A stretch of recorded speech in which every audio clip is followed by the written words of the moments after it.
pasca kematian. Pasca kematian. Sampai ke ujung. Ujung yang tidak ada sekatnya lagi disebut akhirat namanya. Jelas ya? Ujung yang tidak ada sekatnya disebut apa? Akhirat. Wabil akhiratihum yakinun. Pelan-pelan. Tadi kan kita yakin setelah wafat itu ada kehidupan kan? Ini harus terpatri nih. Sebab kalau orang tidak meyakini ini, maka dia merasa hidupnya untuk dunia saja. Ini yang menjadikan seseorang itu memanfaatkan semua kegiatan dunia seperti apa yang dia inginkan. Makanya kalau ditanya, kenapa kok harus mabuk-mabuk begitu? Kapan lagi, kan hidup cuma sekali. Gitu? Setelah ini kan gak ada hidup lagi. Nah itu sebetulnya kata-kata itu sudah terlambat. 15 abad lalu orang jahiliyah sudah punya kata-kata itu. Wa ma yuhlikuna illad dahr. Kita itu hidup cuma sekali. Kalau udah meninggal, udah mati, gak ada lagi kehidupan. Mumpung masih hidup, nikmati bos katanya. Itu udah ada dulu. Kalau ada yang begitu, jahiliyah tuh. Ya, terlambat dia. Ya, barangkali nasabnya Abu Jahal tuh dari atas tuh. Itu ada di Quran, bahasanya ada. Makanya ngaji. Ya, kalau ngaji kita bisa bedakan mana yang terlambat, mana yang faktual, gitu kan? Mana yang benar, mana yang kurang tepat. Halo, jelas? Ya. Nah, ini gambarannya nih. Nah, kalau kita yakin, maka kita punya persiapan. Kalau nggak yakin, nggak punya persiapan. Nah, karena kita sadar ada kehidupan setelah kematian, dan dimensinya sama atau tidak? Beda. Alamnya sama nggak? Nih, saya mau tunjukkan logika berpikir yang sederhana. Di alam yang sama saja, kalau pindah tempat, pasti butuh bekal kan? Ya, Anda dari rumah ke sini, kalau nggak ada bekalnya bisa nggak ke sini? Nggak mudah. Kendaraan perlu bensinnya, naik motor perlu ada ongkosnya, apalagi pindah lebih jauh lagi. Maaf, sekarang di Jakarta misalnya pengen untuk ke Tanah Suci, dari Tanah Kusir ke Tanah Suci, pengen ke Mekah, pengen ke Madinah. Mungkin nggak berangkat kalau nggak ada bekalnya? Tidak. Sekarang begitu sampai ke Saudi, maaf, mata uangnya sama nggak? Tidak. Geser lagi terus agak lebih jauh ke Amerika. Ke Amerika bisa nggak beli air pakai rupiah? Pakai apa? Dolar. Di Malaysia pakai apa? Hukumnya sama nggak? Tidak. Ke Singapura aja nggak bisa sembarangan, ya kan? Di sini jalan, buang sampah, nggak ada yang lihat, buang. Di Singapura bisa jadi nggak berani. Di Jepang bisa jadi harus ikut sistem kan? Berarti ada hukumnya sendiri, ada aturannya sendiri.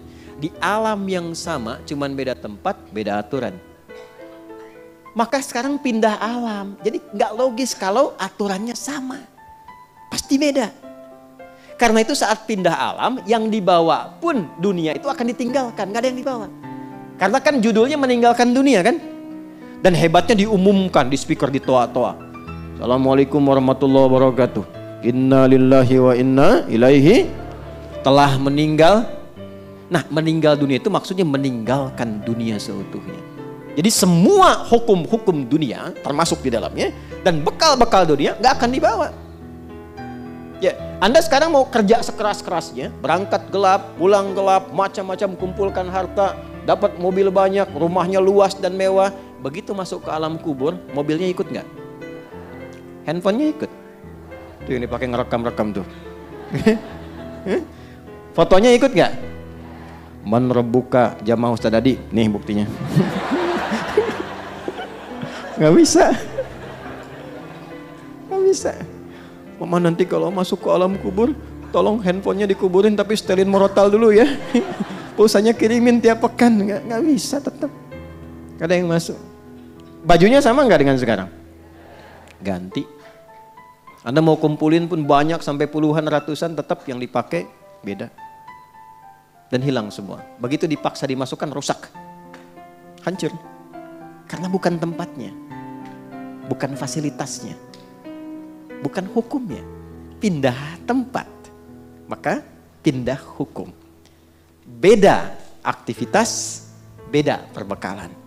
Sekarang pindahnya beda alam. Kita masuk ke alam pasca kematian, pasca kehidupan dunia, masuk ke alam kubur. Belum ke akhirat, dia baru dikubur. Karena beda alamnya, alam dunia dengan kubur sudah beda hukumnya. Silahkan cek di buku, di kitab mana ada keterangan tentang kubur. Di Islam lengkap. Afala ya'lamu idza bu'thira ma fil kubur. Tahu nggak ketika nanti dikubur sampai bangkit itu bagaimana kehidupannya? Maka turun ketentuan-ketentuan supaya disiapkan sebelum masuk. Jadi sebelum masuk kita sudah punya bekal. Itu indahnya dalam Islam. Terjadi sudah siap, nggak kejadian nggak ada ruginya. Itu jawabannya bagi orang yang nggak yakin dengan alam kubur.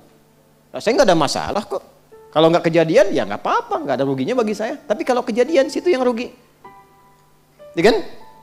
Oh kubur tuh nggak ada apa-apanya, cuman tidur aja. Ya nggak apa-apa, saya tidur kan pengen enak. Pengen punya fasilitas, tidurnya nyaman, empuk, mimpinya enak. Situ nggak punya persiapan, silahkan tidur dalam kubur, mimpi ketemu neraka. Ya kan? Anda di alam dunia mimpi ketemu kuntilanak, pengen cepet bangun kan? Jelas kan? Halo? Ini di alam kubur kan ada orang mengatakan nggak ada siksa, yang ada cuma tidur aja. Ya memang Anda tidur, tapi mimpinya neraka terus pagi sampai petang. Dan gak bisa bangun lagi. Tersiksa nggak? Nah daripada kita capek dan bingung, menelisik, ya, mencari-cari menduga-duga, yang sudah pasti aja Allah bilang apa pencipta kita. Nabi terangkan apa? Keluarkan kurikulum alam kubur sebagai persiapan pulang. Dan indahnya dalam Islam, itu terintegrasi dengan kegiatan dunia dalam bentuk amal soleh tadi. Sholat. Kan kita kerjakan kan? Apa manfaat sholat untuk dunia? Menjadikan kita menjadi lebih baik. Inna sholata tanha 'anil fahsya wal munkar. Apa manfaat untuk kematian? Dalam sholat ada tumakninah namanya, melatih ketenangan. Tumakninah itu dari bahasa itma'anna yatma'innu, melatih jiwa untuk tenang. Jiwa bahasa Arabnya nafas. Jiwa yang dilatih tenang, maka punya sifat jiwa yang tenang. Dalam bahasa Arab disebut nafsul mutmainnah. Nah latihan sholat kita tumakninah ruku, tumakninah dalam sujud, membentuk nafas mutmainnah. Apa manfaat nafas mutmainnah untuk pulang? Saat maut itu dicabut, maka dampaknya lahir ketenangan dalam jiwa. Itu yang dimaksud ya ayyatuhan nafsul. Bagaimana nafsul mutmainnah muncul? Tumakninah. Kapan munculnya? Dalam ibadah. Jadi ketika sholat diberikan ketenangan untuk pulang, cara pulangnya. Di alam kubur dapat kebaikan. Anda ayah, ibu berjuang merawat anak dengan baik saat mengandung, ya, jaga yang halalnya masuk, yang haram mesti keluar, bacain Quran, dekatkan dengan Allah sejak dalam kandungan, begitu lahir dirawat-rawat, tiba Anda meninggal misalnya dalam perawatan yang baik, itu jihad, Bu. Tahu apa yang terjadi? Orang-orang yang mendedikasikan hidupnya untuk mengabdi kepada Allah, padahal kan normal sebagai seorang ibu merawat kan? Normal kan? Rawat, memberikan yang baik, gizi yang baik, tapi dia niatkan karena Allah. Itu begitu dia wafat, langsung turun kandungan ayat tentang fi sabilillah. Wala tahsabannal ladzina qutilu fi sabilillahi amwata bal ahya'un 'inda rabbihim yurzaqun. Orang-orang yang mendedikasikan hidupnya untuk beribadah kepada Allah, berjuang di jalan Allah, jangan dikira wafat begitu saja.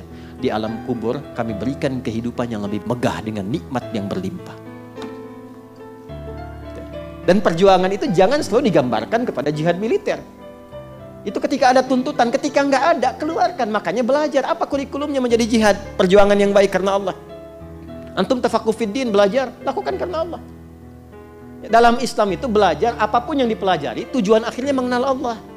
Antum pintar sepintar-pintarnya jadi profesor, nggak kenal Allah, nggak disebut pintar dalam Quran. Justru Allah turunkan itu untuk diriset. Nanti poin nomor 3, kita kan baru 1, ya kan? Baru 1 kan? Nanti poin nomor 3 itu Allah tampilkan wal jibala autada, itu kan? Ada gunung-gunung, ada awan-awan. Wa anzalna minal mu'sirati ma'an tajajja. Riset tuh awan, riset langit, riset lautan, riset daratan. Turunlah ilmu dari situ. Riset langit, astronomi nanti. Ya, di daratan ada geologi, geofisika, geofisis dan sebagainya. Di lautan ada ilmunya lagi. Tapi puncak dari semua itu untuk kenal Allah. Karena dibuat itu supaya Anda tahu ada pencipta. Bukan cuma gali tambang, nemuin emas, nemuin nikel, nemuin tembaga. Yang ketika meninggal gak dibawa semuanya. Gak dibawa. Ada yang kain kafannya terbuat dari emas, dari tembaga. Gak ada. Jadi puncak tertingginya kenal Allah. Ngapain pintar-pintar gak kenal Allah? Dan gak dibawa pulang gitu. Jadi Anda diminta pintar, sukses, bahagia, ya, kemudian juga mulia, hartanya bisa dipakai untuk menikmati dunia, saat yang bersamaan niatkan untuk ibadah. Punya poin akhirat. Di dunia dapat, akhirat dapat, itu konsepnya. Dan tidak meninggalkan dunia. Karena ayatnya berbunyi Rabbana atina fid dunya wa fil akhirati wa qina. Itu ada keseimbangan. Karena kita yakin kehidupan akhirat, maka turunkan kurikulumnya. Maka di sini ada kurikulum Quran, pendahuluannya Quran surah kedua ayat 153 sampai 157. Kemudian Quran surah ketiga Ali Imran ayat 169 sampai dengan ayat 172 misalnya. Nah, terakhir puncaknya, ini saya tutup di sini. Kalau ini kita ingin turunkan dengan cepat sampai ke akhiratnya, maka ada kurikulum, ini langsung kalimatnya dari Allah untuk orang beriman dan bertakwa saja. Kalau Anda termasuk di dalamnya berarti ayatnya untuk kita. Quran surah 59 ayat 18. Ya ayyuhalladzina amanu. Hei semua orang yang beriman. Kita beriman tidak? Insyaallah ya, berarti masuk ya dalam ayat ini ya. Ittaqullah, bertakwalah kepada Allah. Kita termasuk golongan takwa insyaallah. Kalau ya, kita berusaha untuk bertakwa. Perhatikan. Wal tanzur nafsum ma qaddamat. Hendaknya setiap personal, setiap diri yang merasa beriman dan ingin meningkatkan takwa, maka buktikan dengan memiliki program hidup li ghad. Ghad di situ maksudnya sampai akhirat. Jelas? Bikin kurikulum sampai akhirat. Nah, cara cepatnya turunkan kurikulum akhiratnya ke bumi, lalu tunggangi itu sampai wafat, gampangnya begitu. Nah, akhirat itu tadi saya katakan, ini secara singkat nih saya mau tutup, akhirat itu kan ujung sesuatu yang nggak ada lagi setelah itu. Ini papan tulis nih ujungnya nih. Misalnya nggak ada lagi setelah ini, maka ini akhirat namanya. Akhir dari sesuatu yang sudah pada ujungnya. Kehidupan kita akan berada di satu tempat yang itu ujung dari sesuatu. Setelah itu nggak ada kehidupan lagi. Dunia pindah ke alam kubur, waiting room ya. Makanya disebut barzakh, pemisah, waiting room. Setelah itu kemana? Nah, cuman dua akhirnya. Imma surga, jannah, atau neraka nar. Yang di sini sementara araf. Orang cerdas, orang sehat pengen kemana? Enggak. Jadi kalau ada orang yang mudah menganggap neraka, ringan mengatakannya, bahkan mengatakan ya nggak apa-apalah di neraka juga, ini ketemu ini juga. Ini menunjukkan bahwa ada sesuatu yang tidak sehat dalam jiwanya. Dan orang yang nggak sehat jiwanya lebih berbahaya dibandingkan orang yang nggak sehat fisiknya. Gitu ya, hati-hati ya.